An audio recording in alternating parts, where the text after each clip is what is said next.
So the political world is definitely talking this Wednesday morning.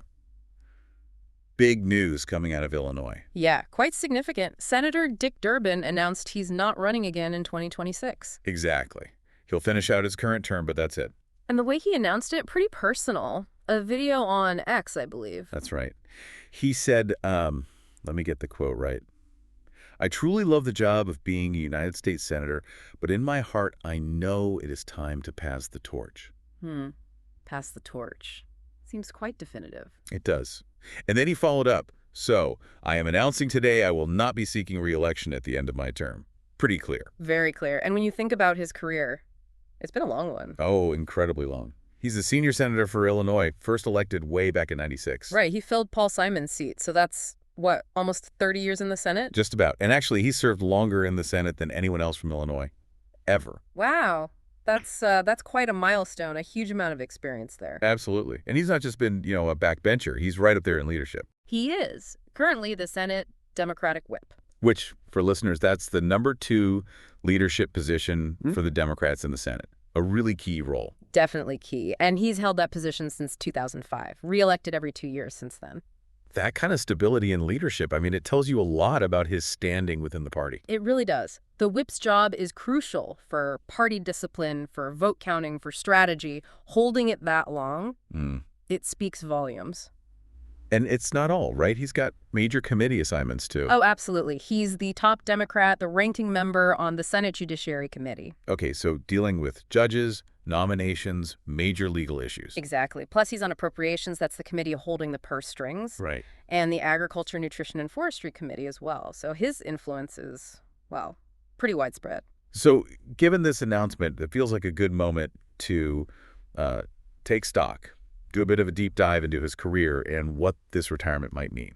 I agree. We should definitely unpack some of the key themes and achievements mentioned even in these initial reports. Sounds good. Where should we start? There's a lot there. Well, one area that consistently comes up is his work on immigration. The DREAM Act? Exactly. He first introduced that, can you believe it, back in 2001. Wow, over 2 decades ago. And remind us, the core idea was... It was aimed at creating a legal pathway, potentially to citizenship, for young people brought to the U.S. undocumented as children. People often call them dreamers. Right. Now, the DREAM Act itself, it hasn't passed into law, has it? No, unfortunately for its supporters, it hasn't cleared Congress.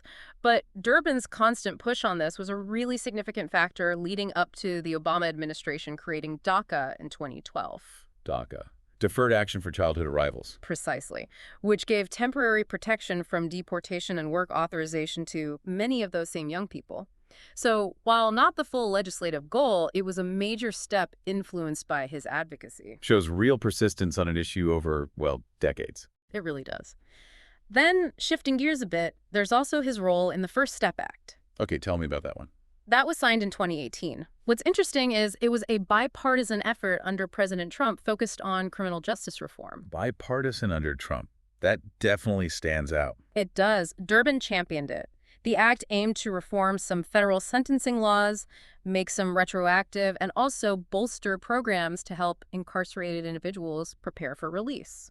So, working across the aisle on a pretty complex issue. Yeah, it suggests a pragmatic approach, willingness to find common ground to get something done, even if it's maybe not everything you wanted. That makes sense. And we're starting to hear reactions from other lawmakers now, too. Yes, Representative Raja Krishnamoorthi, also from Illinois, had some strong praise. What did he highlight?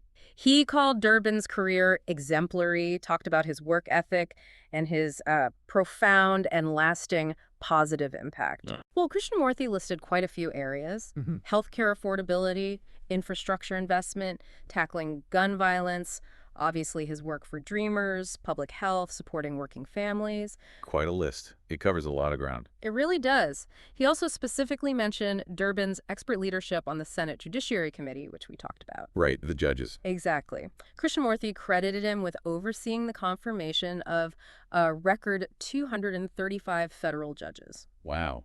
That's a legacy in itself, isn't it? Mm-hmm. Those appointments shaped the courts for a long, long time. For decades, absolutely. And then you have Lieutenant Governor Juliana Stratton's comments, too. What was her take? She described his leadership using words like principled, grounded in decency and driven by purpose. Strong words. Very. And she summed it up by saying, quite simply, Illinois is stronger because of him. That hits home, I think. It does. It speaks to how he's viewed back in his home state, beyond just the policy details. Right. It's about the character of his leadership as well. And Durbin himself, even in his retirement announcement, he wasn't just looking back. No, he made a point of looking forward, didn't he? Yeah, he mentioned the historic and unprecedented challenges the country is facing right now. Acknowledging the current climate. And he pledged to keep working. He said he'll fight for Illinois and the future of our country every day of my remaining time in the Senate. So, not winding down just yet. Staying engaged through the end of his term. Seems like it, which I guess isn't surprising for someone who's been doing this for so long. True. It sounds like he intends to finish strong. So when you pull all this together, the decades of service, the leadership roles, the focus on specific issues like immigration and justice reform, the bipartisan work, the judicial impact, and these reactions, it's a lot to consider. It really is. A career that's touched on so many different facets of American policy and politics. It leaves you thinking that. As he prepares to leave the Senate stage after such a long run, what do you think his lasting legacy will ultimately be? That's the big question, isn't it? And maybe just as important for people in Illinois and really for the country, given the Senate balance. What are the key questions voters there will need to grapple with as they think about who comes next in 2026? That now open seat is going to be one to watch?